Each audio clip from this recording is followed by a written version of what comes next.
Today, we are going to speak about fasting and prayer, mostly fasting in combination. But we're going to pray and then we're going to dig into it. Dear Father, we just ask you for your presence here today. Guide us in all we speak about today. May everything we speak about be glorifying to you. Please touch the people that are listening, that they would be able to understand and comprehend what we're trying to portray. And we thank you, Lord, for your presence. In the precious name of Jesus, amen. Okay, we're going to speak about fasting. Barry's got some stuff he wants to read, and I'm going to read some scriptures, but he's going to read first. So go ahead, Barry. This is taken from a book called Perfectly Yourself, Discovering God's Dream for You. It's written by Matthew Kelly. It was on the New York Times bestseller list for quite a long time. And he has a lot of comparatives in here and a lot of things to teach. So I'm going to read some of this for you. The human person is a delicate composition of body and soul that is carefully linked by the will and the intellect. Most of the animal kingdom lives directly by instinct and conditioned responses. As human beings, we have consciousness and choice in the way that animals do not, and these are what set us apart. We are made in the image of God, but we also have instincts, and for better or for worse, we are capable of conditioned responses. Though, because we possess the higher faculties of will and intellect, we can choose which responses we want to become conditioned to. Furthermore, we are aware of which responses are good for us and which are self-destructive. Nowhere is this more apparent than in our ability to control our physical appetites. The body is amazing and wonderful, but left to its own instincts and devices, it will tend toward the self-destruction of a million excesses and unbridled lusts. That's why we have will and intellect, consciousness, and the ability to make choices, so that we can direct the body toward what is good for it. But that is not exactly how it works out in our practical everyday lives now, is it? Why? Because the body has a voice. The body talks to us, screams at us at times, throws internal temper tantrums, and makes an unending list of requests and demands. We have the ability to ignore this voice, but too often we do just exactly what it tells us to do. Go ahead. First thing when you wake up in the morning, the body says, I'm still tired. So you slap the snooze button and go back to sleep. 7 minutes later, the body says, I'm still tired. So you slap the snooze button again. Then when you finally do haul yourself out of bed, the body says, I'm hungry. So you feed it. Then the body says, I'm thirsty. So you give it a drink. Now the body says, I feel sort of icky. So you throw it in the shower. The body says it's cold, then you turn it on a little, turn up the hot water.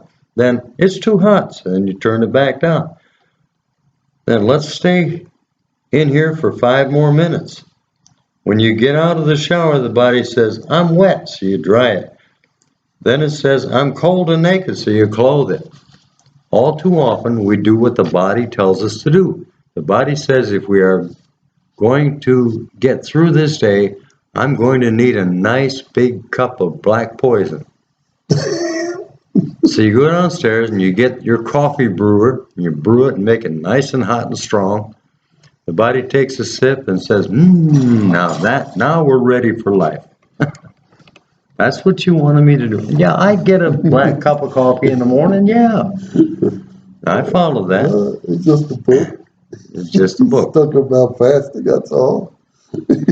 No, none of this has been talking about fasting We'll so get far. to it. We'll get to it. We're leading up to it. Okay. When you get ready for work, the body says, I don't feel like working. Maybe we could just sit, walk around for a while and say hello to everybody. So you walk around, you catch up on the latest gossip and politics with the office group. Then you pass the break room, and what's in the break room? 56 varieties of donuts. You think to yourself, I might have one of those donuts. The body says, no, you won't. We'll have 4. So you grab a handful of donuts and you take them back to your desk. The body says, and while you're at it, get me some more of that black poison. You drink your coffee and you eat your donuts, and before long it's noon, then it's time for lunch. You explain to the body that you are not hungry because you have been snacking all morning. The body says it doesn't matter. If you're hungry or you're not, it's lunchtime, let's go to lunch now.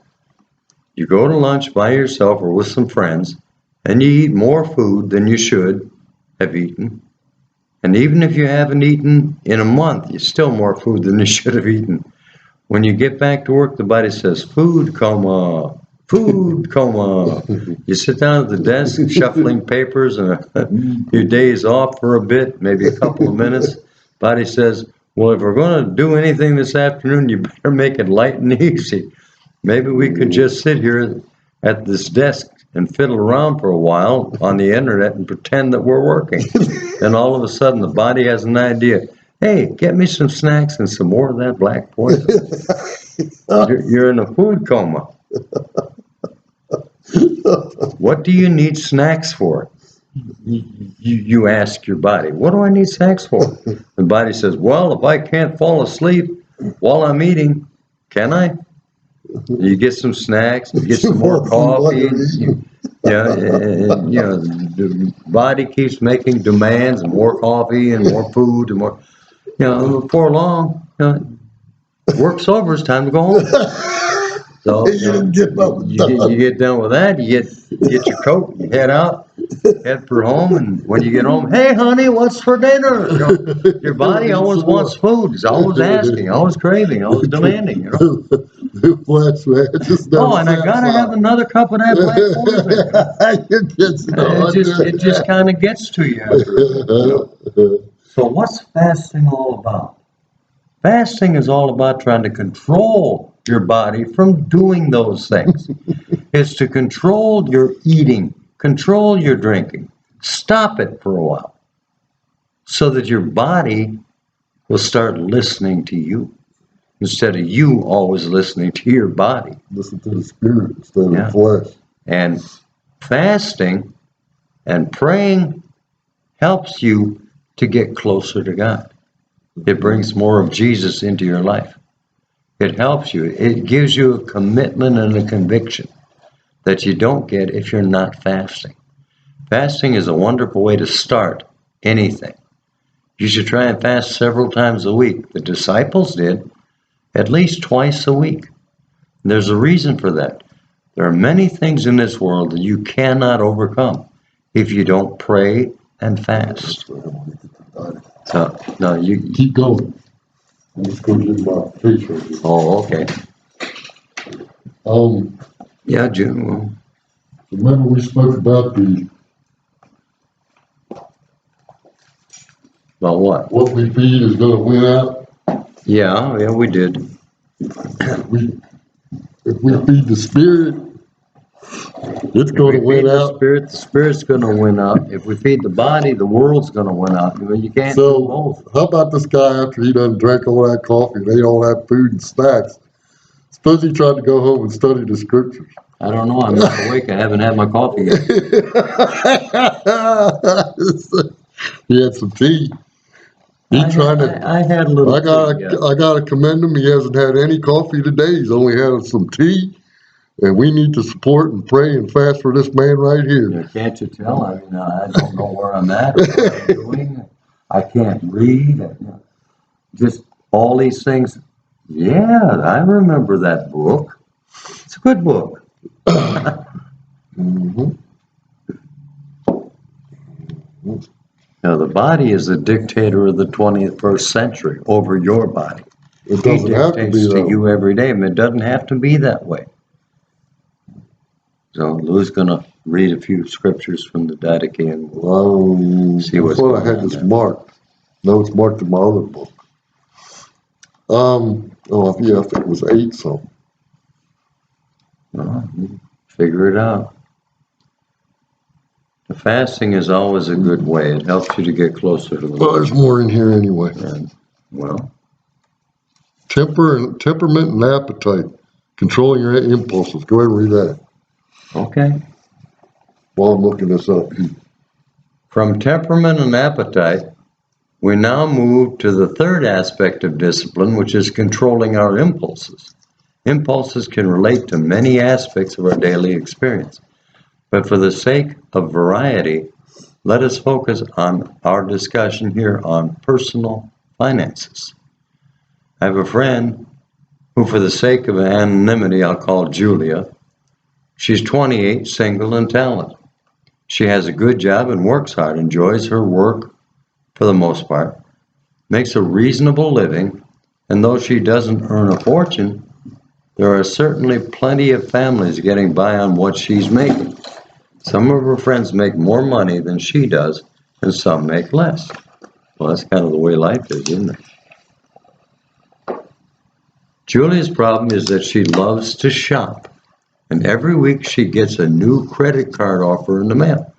She loves to shop in stores, online, and from home catalogs. Some of her friends tell her she has self-esteem problems that cause her to shop too much. Other friends tell her it's normal to want to shop like she does.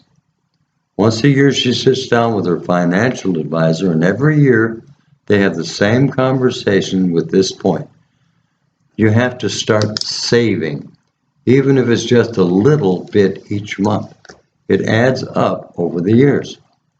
So each year, they design a new budget for Julia to take into account her annual pay raise. But for some reason, Julia just can't save any money. She doesn't have any debt, well, almost no debt. Just a little on this card and a little on that card, but she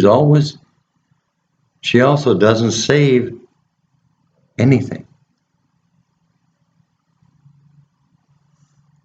Shoes, clothes, they're not an investment or an asset. Shoes don't create any income. Savings is better. Going out and shopping and buying things, you're not adding to anything of yours. You're not adding wealth.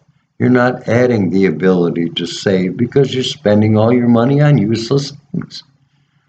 Saving is much more important. I think it may have been in that book, I'm not sure, but he said if you saved $1 a day, just $1 a day, when you turn 65, you would have $400,000 retirement.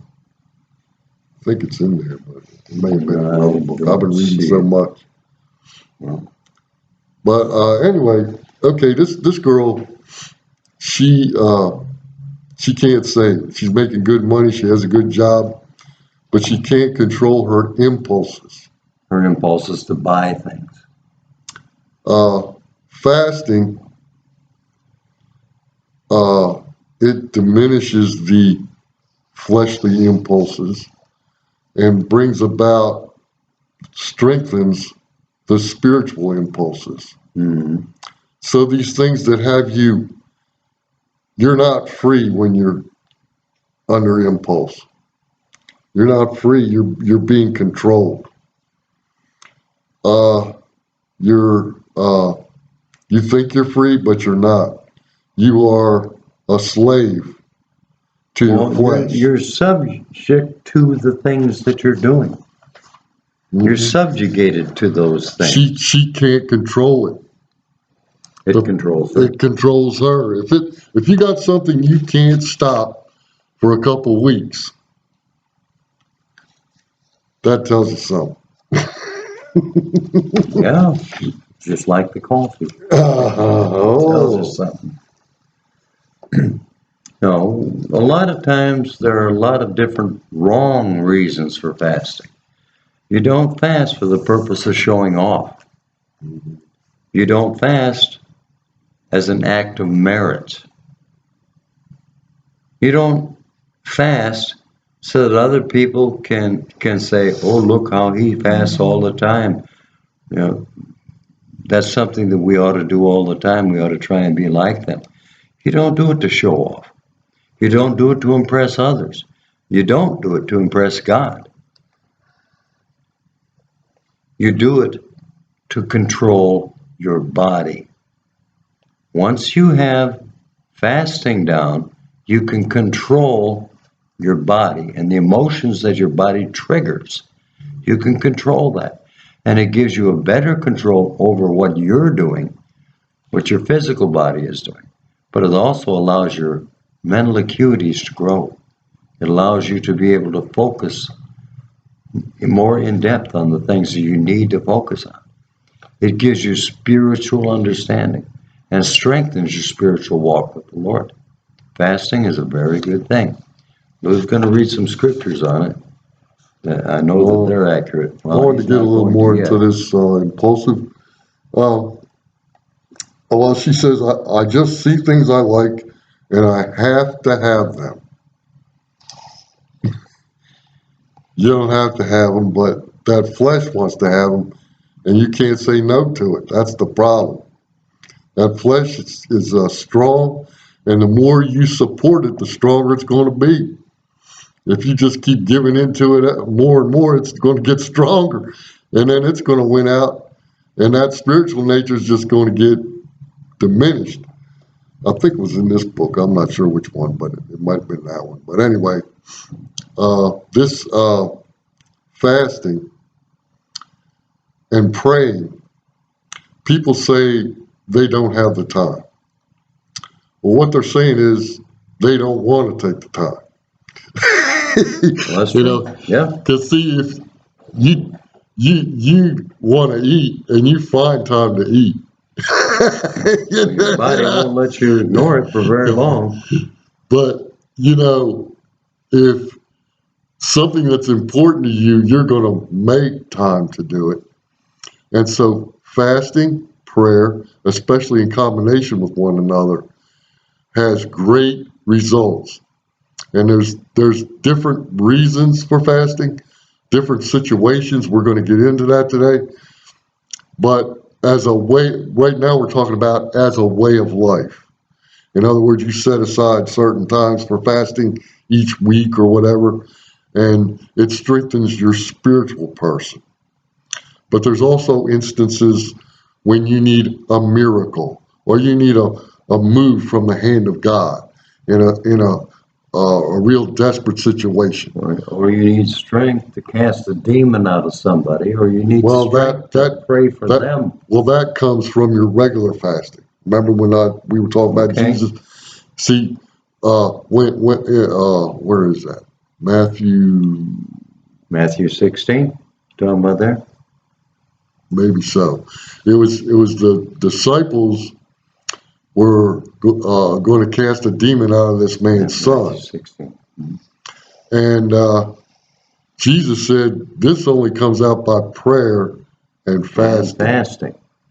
Now, see, they didn't know that this man was going to bring this boy that day, so they couldn't fast in advance to prepare for it. No.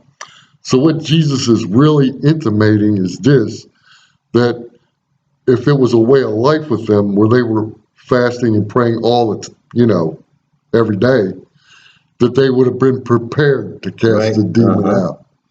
They had no way of knowing that man was going to bring his boy that day. So it wasn't something where you could do in advance. No. Now, when we talk about Esther, that's going to be a different situation, and we'll get into that later.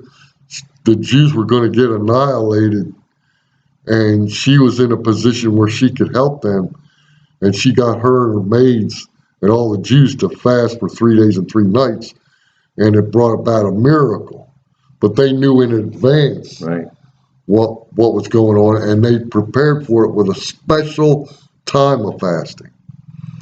The situation with the boys, the boy demon with a demon, is they were already in a regimen of fasting and praying as a regular routine in their life. Uh, okay. In the Didache, it says that, now this was written by the apostles, and they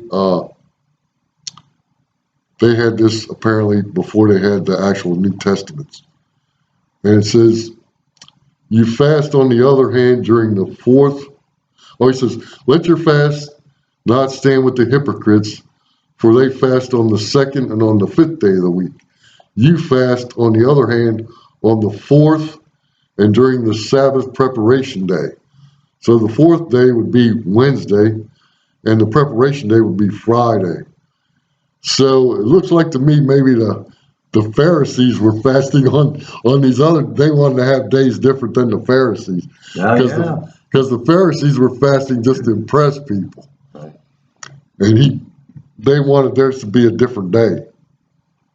But it seems like they were making it a habit to fast these 2 days of the week. So it was a regular regimen of fasting. Well, there's 109 passages on fasting that I found in the Old and New Testaments, but there are more than that. I mean, there's 109 that directly mention fasting, but then the comparative verses, there's another 87 comparative verses. So there's a lot in the Bible about fasting, and Jewish people fasted regularly, twice a week. Well, especially on the Day of Atonement, they were On the Day of Atonement. Everybody fasted. Everybody. Now, okay, we got this girl. She can't quit shopping. Julia. Yeah. If she was to put some money away, if something happened, she couldn't work, she got sick or got cancer. An emergency fund, yeah. At least that. He asked her if she couldn't work for 3 months, would she be able to support herself? And she said no. So anyway, but this leads to other indulgences. Yeah, it does. Yeah. So, okay. But impulses like tempers and appetites can be controlled and directed for our own good and the good of others. So, okay, other people have powerful impulses to gamble, drink alcohol, to have sex, view pornography, to seek danger and adventure. All can be massively self-destructive. Mm-hmm. But these impulses can be controlled and turned around for our good and for the good of others. When you follow your own impulses and you're not walking in the Spirit, how can you help anybody else? How can you be a witness or a disciple if you're walking in the flesh? Right. Okay. Another thing is, okay, Proverbs 16:32. He who is slow to anger is better than the mighty. If you are an impulsive person, soon as something don't go your way, little thing don't go your way, blah, blah, blah, blah, blah. Why were you late? Blah, blah, blah, blah, blah, blah. Why didn't you do so and so? Blah, blah, blah, blah, blah, blah, blah. But I'm saying, and then what are we having for dinner? I don't want that for dinner. Blah, blah, blah, blah. You didn't get something exactly your way. That's being impulsive. Yeah. That's letting the flesh take control. You come home from work, you mouth off to your wife, and now it sets the stage for the whole night. Right? Hello, couch. Okay. Go ahead. I had 65 different verses printed out and ready to do with this. And we were going to read verses and we were going to go through different Bible comparatives. And all that stuff is at home. My car is being tended to in a shop. I'm in Tennessee right now. I know some verses. I got the verses in my memory. Lou has verses, and that's what we're going to get. We're going to get them, but I want to get into some. Remember, my main objective is to give you real life, hands-on stuff to help you understand how to do things. Yeah, I The understand Bible that tell you, completely. you need to fast to do so. Well, how to fast, how to, what to cut out of you. You don't have to fast just food. You can fast TV. You can fast coffee. You can fast cigarettes. You can fast chocolate. Uh, it depends on how far you want to go with it. But whenever you deny your flesh, your spirit man gets stronger. And when you fast, you're going to notice when you study the Word how much clearer you're going to see things in the Bible. Because spiritual things are spiritually discerned. So if you're denying your flesh, you're opening up your spirit to the Word. The Word is life. The flesh is death. Right. They're at enmity of one another. Okay, tempers, appetites, impulses running free. Now we live in a global community of addicts. Well, if I look strange today, it's because I haven't had a drop of coffee. He's looking better, ain't he? Look at that, man. He's looking better. He's smiling. Look at that. Ooh, I gotta have my coffee. Oh, I gotta have my coffee. I'm never like that. Oh, no, don't be telling lies on there. Okay, most of us tell ourselves that we don't have any big, serious addictions. For us, it might be just cigarettes, chocolate, diet soda. Coffee. Now it's in here. It wasn't just me saying it. I'm gonna turn into osteoporosis. It wasn't just me saying it. It's in the book. Coffee. From time to time, we wonder whether we are addicted to these things, but we usually are not, short of excuses. And if we are, there's always a friend there to slap us on the back and tell us that we think too much. You're thinking too much. Don't worry about it. Just keep doing what you've been doing. Mm-mm. Mm-mm. That friend is not helping you. Okay.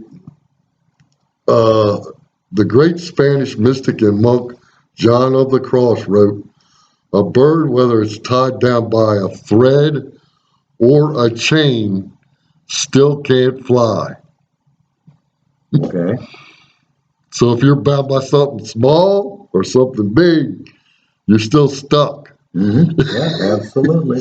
And you may think it's something small, but if it's got you, it's got you. I don't care if it's chocolate, something you can't stop for a couple weeks, it's got you. You don't have it. Right. What's tying you down? What is it in your life that is stopping you from flying? Remember, we're trying not to be a caterpillar. Right now it's a COVID-19 virus, and if you don't have the You got infection, COVID-19? then you can't fly. The airlines don't want you. Oh, different kind of flying. Gotcha. All right. Remember, we're trying to be the butterfly, not the caterpillar. Okay. Remember when Caterpillars don't have wings. Romans chapter 12? Yeah. We're trying to be metamorphosis. We're trying to be that new creature that's transformed by the renewing of your mind. And when I don't have my coffee, I turn into that new creature too. See, say something positive. Say, I feel so much better. I didn't have no coffee. I haven't had coffee. There you go. Everything's going just fine. I'm a little fuzzy because of it, but that's not an excuse. It's just the way it affects me not having. It's like withdrawal, but it's not withdrawal. I've got to put it on the back burner. I've got to fast. I've got to stay away for a while. That's what I'm doing. Because everybody tells me, hey, you drink too much coffee. It's affecting you, this and that. Never changes my countenance one way or the other. It's just coffee. What it does is it wakes me up. It really does. It Come on, wakes we me gotta do this. We gotta do that right now. it wakes me up and it keeps me on point. And when I don't have the coffee, I don't have that sharpness that I usually have mentally. That's because you're used to it. Okay. You're using coffee to wake up because instead I'm of just used to waking up on your own. I wake up every day without coffee. I have been known to lay down and sleep 24 hours uninterrupted because nothing wakes me up. Coffee, I don't have that problem. All right. Okay. All right. The path to self-mastery. Okay. I'm totally convinced of this, that your level of discipline and self-control significantly affects the level of happiness we experience in this life. Mastery of self and happiness are intimately connected. Self-mastery. If something's controlling you, if you got to have something every day, if you got to have, and you can't quit for a couple weeks, it's got you. Okay. It's an addiction. So you want to have the mastery. You don't want to be the slave. You want to be the one in control. And fasting helps you to accomplish. Exactly. So we're going to get more into this. But is there a way to foster self-control that will affect all areas of your lives in a powerful and positive way? I want to focus on the ancient technique that fosters this universal self-mastery and is largely ignored in the modern Shema. You don't hear about it much. People don't do it much because people in the world are worldly, and in the world, people let their flesh and their instincts control what they do, just like animals. Yeah. That's what animals do. Yeah, they do. But we, as human beings, we can have a relationship with God. We can renew our spirit. We can be different than animals because we have that option. Mm-hmm. Yeah. We can control instead of being controlled. So anyway, it has been overlooked, unpopular, first because this technique is easily taught and cannot be sold as part of a package, and second because we shy away from that which we need the most. Uh-oh. I don't shy away from coffee. Nah, don't bring up the car. You know you're gonna make excuses. That's your flesh talking now. I'm teasing you like you used to. You let that flesh talk. I'm doing the same thing. You need to be talking up. I feel so much better without this coffee. I know I'm on a fast, and I'm gonna get this thing ain't going to conquer me. I'm gonna conquer it. You feel so much better because I'm doing. I feel horrible about it. I don't feel better. You will after a couple weeks. We'll see. Preferring programs that seem easier or more enjoyable. We shy away from what we need the most. Human nature, that flesh. Gotta watch that flesh, man. It'll lie to you. It'll deceive you. And you think the old devil don't want you into addictions? He don't want you. You think he likes getting you to fly off at your wife? Yeah, he doesn't want you to be free. Exactly. He wants to have you. He wants to control you. Yeah. He can get people into addictions. He can get people caught up in addictions. They can't get out. Right. Cocaine, whatever.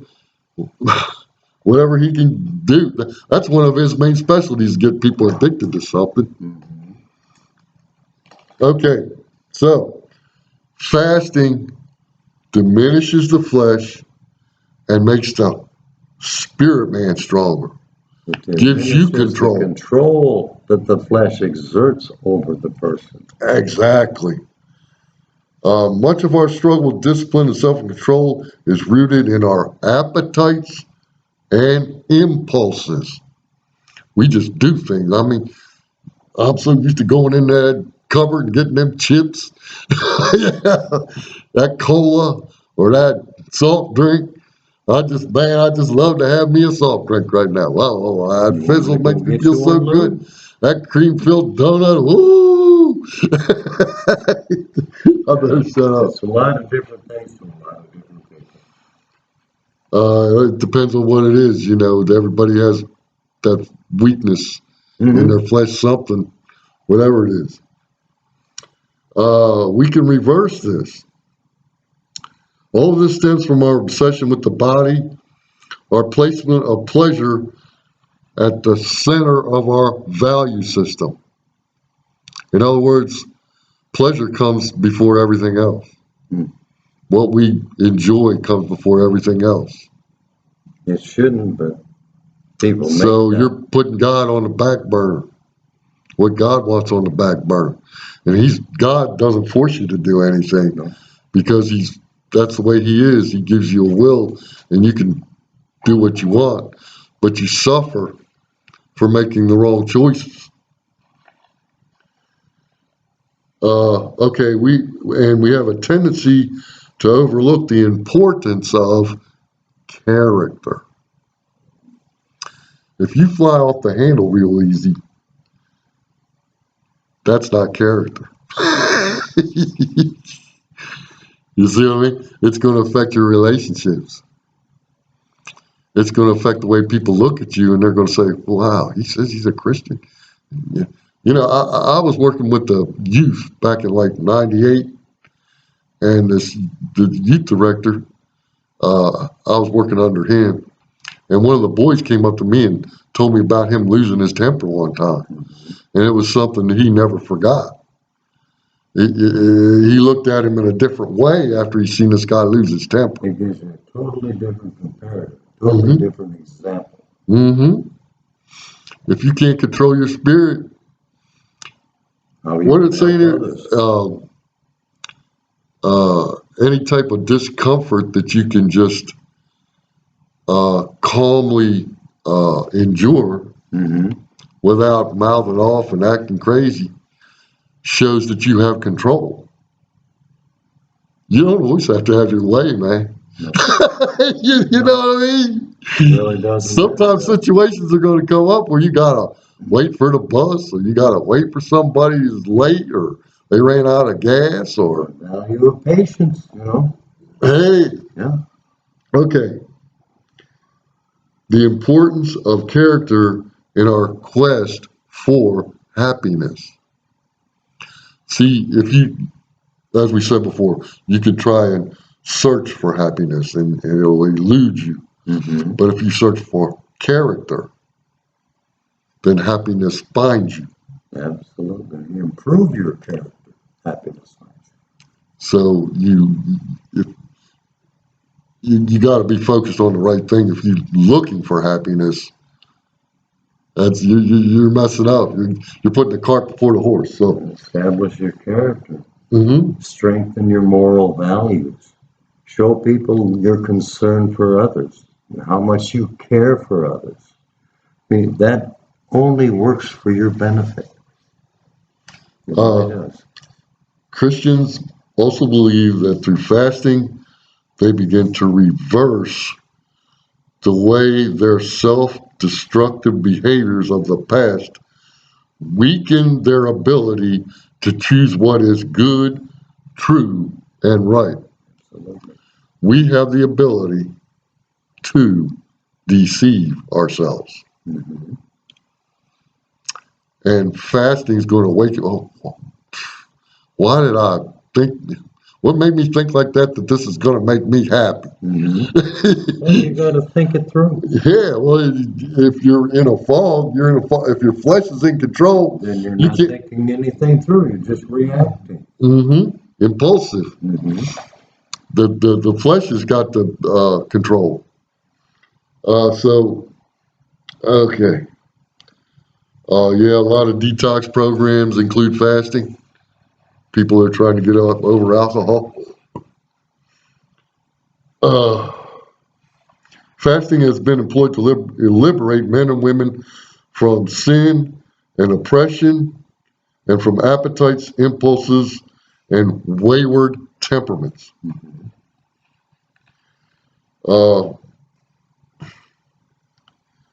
In our discussion, we're particularly concerned with how this powerful and ancient spiritual practice might serve us in our quest to increase self-control, attain liberation from the habits of mind and body that prevent us from becoming perfectly ourselves.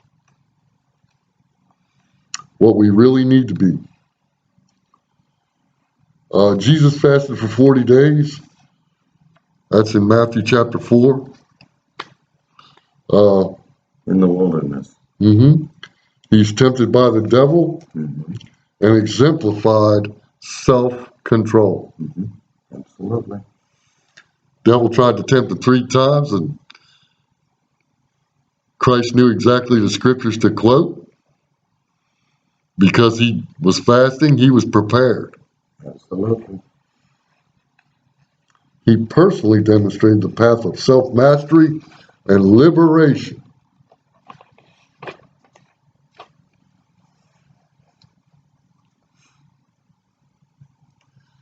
Okay, let us make no mistake that humankind's most noble state is freedom. Okay. If you're a slave to something, some habit, you're not free. You're a slave. Well, we fight for liberty and freedom. We fight to retain our freedom because it is exactly what you said. Very, very important. Yes, it is. We want to be free. We don't want to be slaves to anything. Right. Really, it's important. Yet our body makes us a slave to a lot of things that we really shouldn't allow to happen. And fasting helps us to correct that. A woman who is dying of lung cancer and still cannot resist a cigarette is not free. No. A man who has diabetes and cannot stop eating candy is not free. No. Self-destructive. I know a guy that has diabetes, and on Christmas, he got this lady to make a chocolate cake. He paid her $40 to do it. I ain't gonna say who, but I'm sure you know. Instead of doing that, he should have just gone over to Walmart for $10 and got one. He could have had chocolate cake anytime he wanted. Is that what he should have done? No. What should he have done? Told her not to make any of that sweet stuff. Shouldn't he be thinking about it? Don't make poison for Shouldn't me. he be thinking about it? He wasn't thinking about it. Well, it's He was Christmas. thinking about what his body wanted. It's Christmas, it's a special occasion. I want to splurge. Mm-mm. You're not free, man. No. A person who has been in and out of treatment for alcohol abuse but cannot stop drinking is not free. No, absolutely not. Remember, whether a bird is tied down with a thread or a chain, it still can't fly. So no matter how small the habit is or what it is, or if it's holding you back, you're not free. If it's controlling your life and stopping you from doing some of the things that you need to be doing, it's absolutely wrong. Sometime next Saturday afternoon, you are wandering around at home and your body says, I'm thirsty. You head toward the refrigerator. On the way, your body starts to bark its demands. How about a soda? I want a soda. Give me a soda. You get to the fridge, open the door, and the requests, suggestions, and demands of your body intensify. You get closer to that refrigerator, you open up the door. I'll get away from the coffee and I'll go buy something else today and put it in the refrigerator and then get that, and Smart move, man. That's great. smart move, but I'm not awake, and I haven't been awake. I've been up for 4.5 hours. I'm not awake yet. I couldn't wake up for 2 weeks when I quit coffee. Well, okay. I don't want to not wake up for the next 2 weeks, Lou. Okay, make an excuse then. No, I'm not. I'm just telling the truth. I don't want to not wake up for the next 2 weeks. I don't need no coffee. I spent the 2 weeks, I got up anyway, and 2 weeks later I don't need was no free. vegetables. I want a soda. Is there any soda in here? Look harder. There must be some soda in there. Look at the back. There's a soda. Get that soda. Hurry up. I'm thirsty. I want a soda. Get that soda. Soda, soda, soda, soda, soda, soda, soda. That's the flesh. Coffee, coffee, coffee, coffee, coffee, coffee, coffee, coffee. I can't wake up. I can't wake up. I can't wake up. I can't wake up. Coffee, coffee, coffee, coffee. I'm gonna go to the gas station and get that cup of coffee. This is how the body talks to us. It insists, it demands. All you need to do is say to your body, no soda today. No coffee day too, guys. I'm really trying here. You can have some cranberry juice or a glass of water, I don't like cranberry juice. but no soda, no coffee. Yeah. And that one, Put coffee on the back burner yesterday. I'm not taking it. I didn't have any today, so let's see how it goes.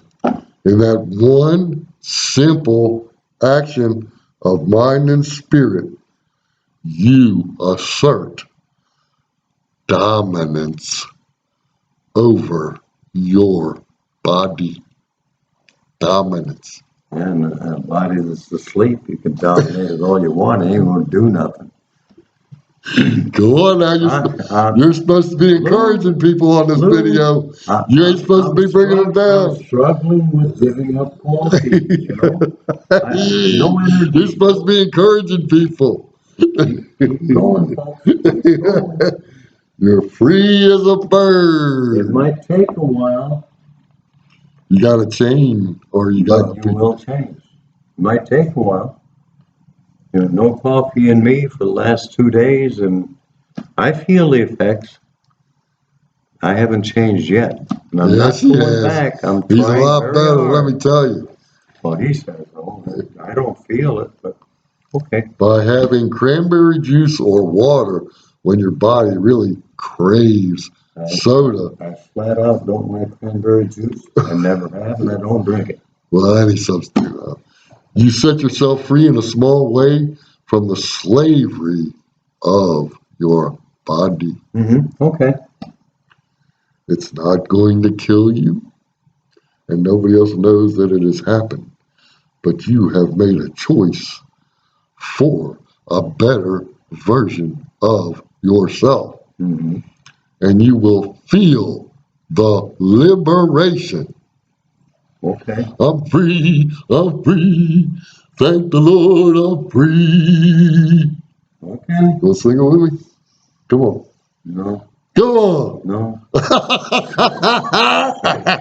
We'll wait till the I'm coffee. free. We'll wait till the Come on. coffee thing dies out. Go on. Say on. Come on, you think it now. Come on. I'm free. Come on. Lose free. Say it, I'm free. Lose free. You say it, I'm free. Come You on. keep saying you're free. I You believe say it. it, I'm free. You're free. You say you're free. Hey, you're free. Say, I'm free. Who's that first? All right, man. Okay, the practice of fasting has enormous relevance in our modern lives. The benefits range from improving our temperaments. He gets a little grouchy when I don't have his coffee. I hope you don't hear him. Gee, I'm gonna go get some hot water and some beans. Oh, okay. Steep the beans in the coffee and I'll drink get you the some. juice. You want white beans or black beans? Yeah, okay.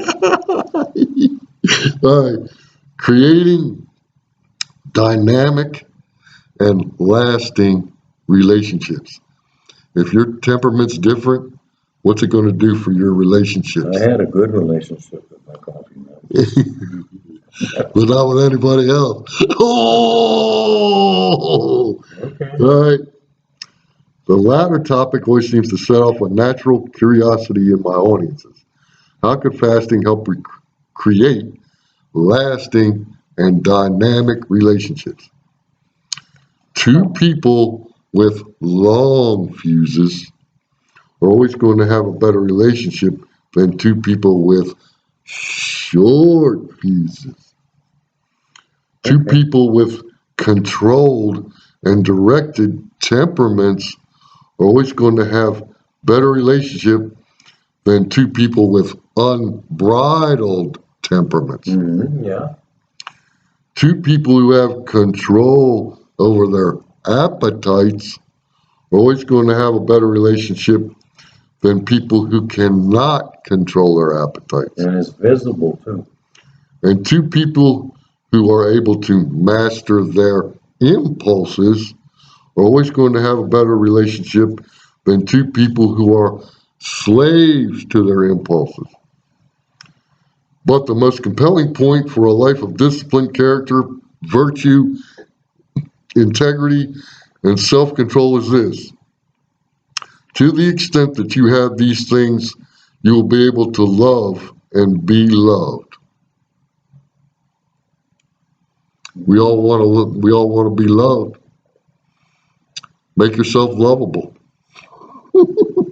Okay. Do these things. Have control over your flesh, and you'll be more lovable.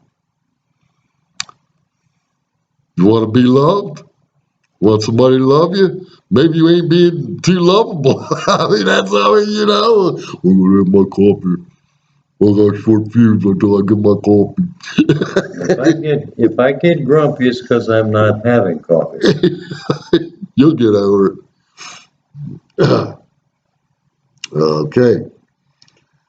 Okay, be loved and be. For to love is as if you could take your very self in your hands and give it to another.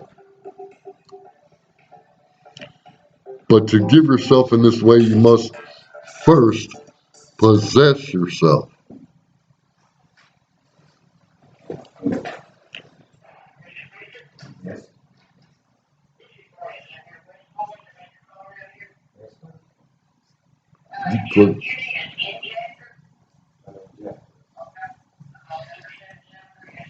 You close it. So, you cannot give something away that you don't possess. If you don't possess yourself, you can't give yourself away in love. Most people in relationships are making promises they cannot keep. They are promising to give themselves in ways they are simply not able to because they do not possess themselves. They have no self-mastery and therefore they are not free. To love, we must be free. Only to the extent that we are able to wrench ourselves away from the slavery of temper and appetites and impulses, we'll be able to love and be loved.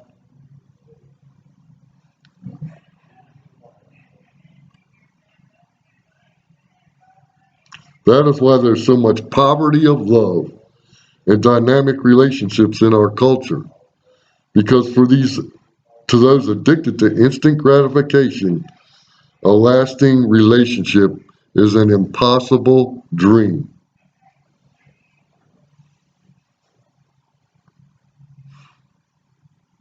We must possess our own selves if we can give ourselves away in love.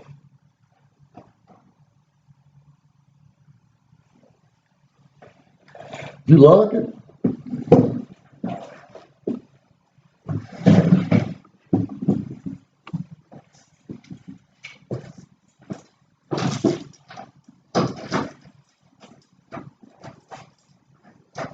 Lots of stuff.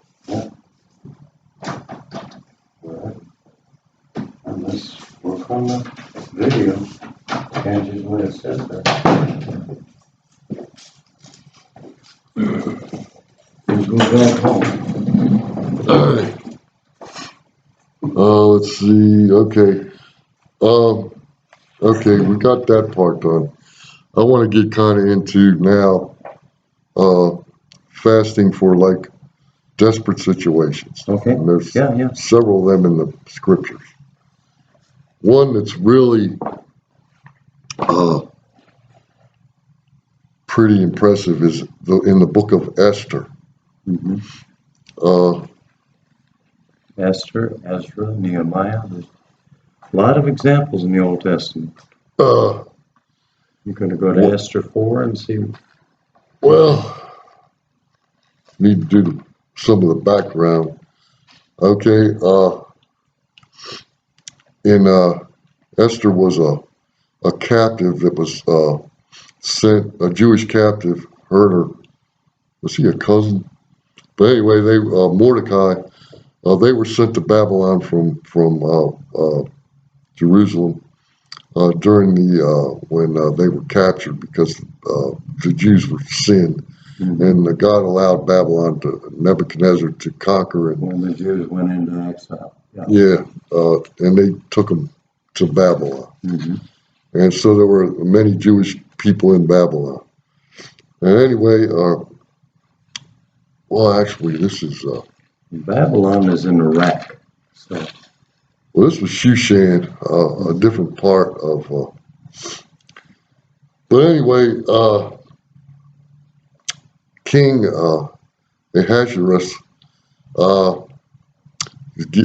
had a party where they were getting drunk. I think every party they had, they were getting drunk. But he had a party. I think it was like 7 days. You could drink as much as you wanted. Mm-hmm. And the men kind of had a party, and the women kind of had a party. Well, at his party, he decides he wants to show off his wife, the queen, Mm-hmm. and wants her to dance nude in front of all these men. Well, she refuses to do He that. did have a little too much wine, didn't he? Well, you know how it is when people drink. Yeah, okay. It's he wasn't fasting No and trying to. inhibitions. He wasn't fasting, trying to control his impulses. No.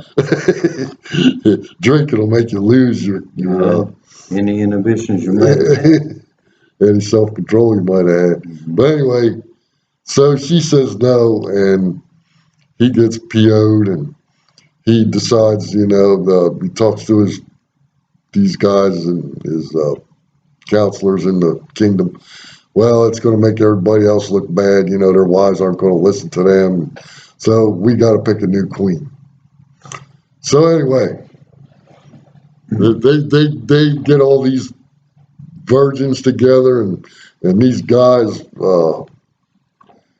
these eunuchs give them all these years of beauty treatments and all this stuff, and prepare to go in to see the king. And then after so many women, he gets to pick the one that he wants to be queen. So anyway, even this woman was so remarkable that even these king's servants that gave her beauty treatments and everything were so impressed with her. Mm-hmm.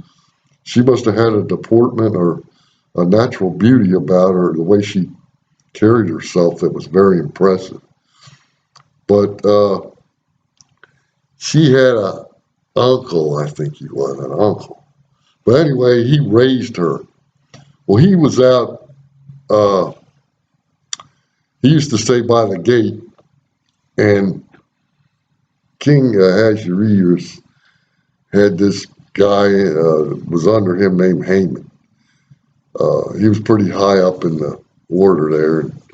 And when he would go by the gate, all these other guys would bow down, but Mordecai, he wouldn't bow down because he loved God and he wanted to serve God, and you're not allowed to bow down to anything but God when you love God, and you break the commandment.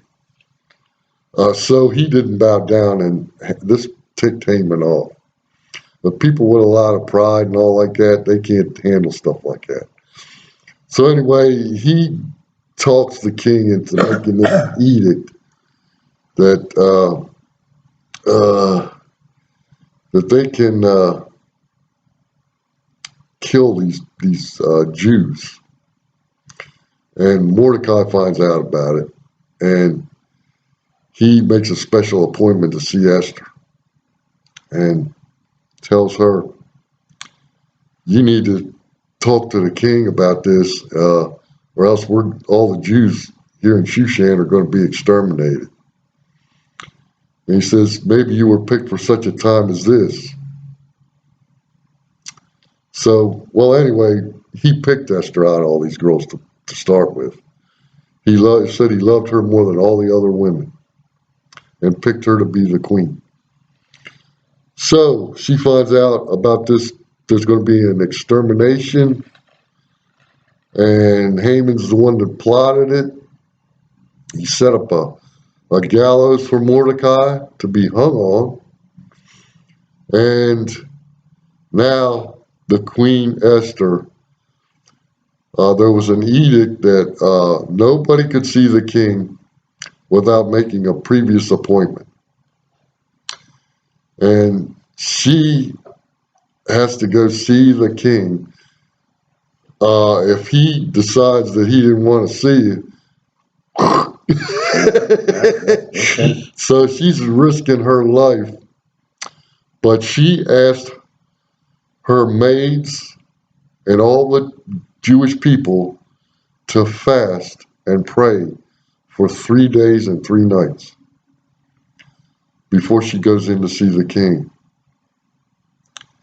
And because they prayed and fasted, he touched her with the sword, which meant she was allowed to come in.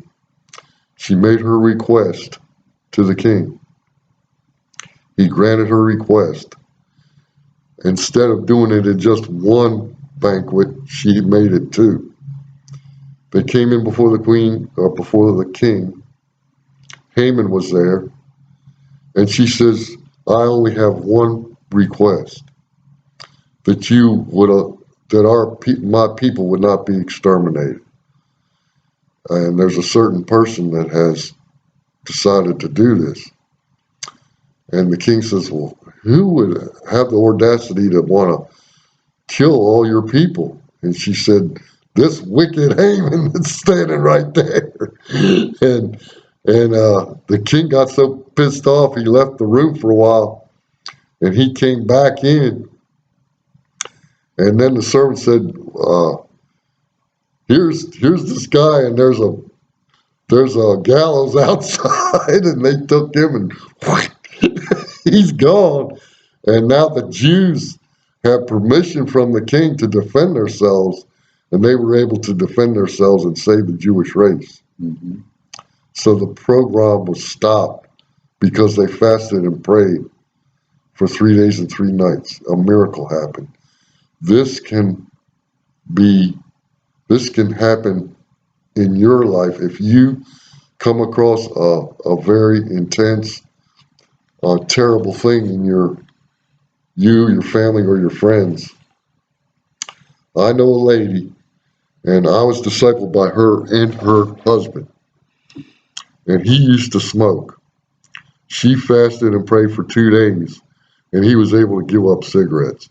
And we know that's a strong addiction, right, Barry? Mm-hmm. Yeah. But he was able to put it away and not smoke anymore. I never seen him smoke so for years, he gave up smoking and never went back. So if you need a miracle, and there's several other instances in the Bible, but we're over an hour now. So there's in Nehemiah, Ezra, and several other places. Just Google fasting, in the Bible. But is there anything else you want to say? Not really. Maybe we need to do another one on fasting, using the scriptural comparatives and showing what the Bible has to say. Yeah, So we've seen what a lot of other people have had to say.